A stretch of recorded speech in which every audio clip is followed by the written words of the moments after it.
को हमने इनकी सहायता से प्राप्त किया है। हमारे सच्चे मित्र यही हैं। तो प्रभु इसी तरह से संपूर्ण सृष्टि के कल्याण और मानवता के मूल्यों की स्थापना करते हैं। और ऐसे ही प्रभु श्री राम के विराजमान होने का 1 वर्ष पूर्ण हुआ है और उस वर्षगांठ को हम सब साक्षी बनकर देख रहे हैं अपने हृदय के भावों में।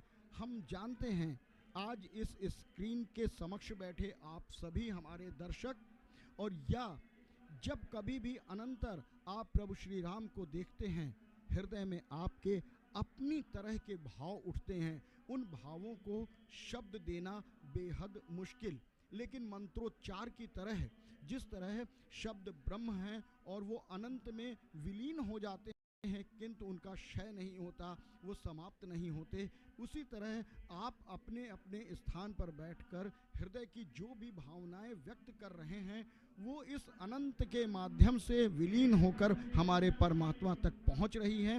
वो आपकी भी बात को सुन रहे हैं।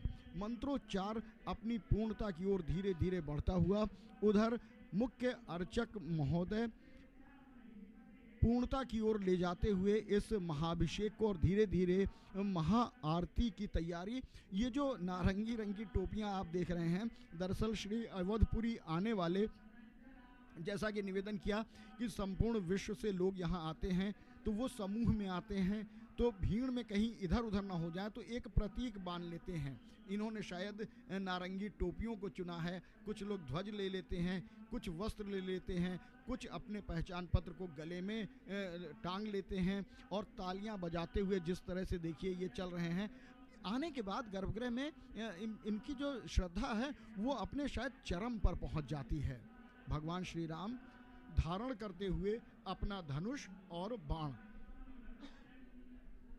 सोने के बने हुए इस धनुष और बाण को परमात्मा धारण किए हैं क्योंकि वो राजकुमार हैं।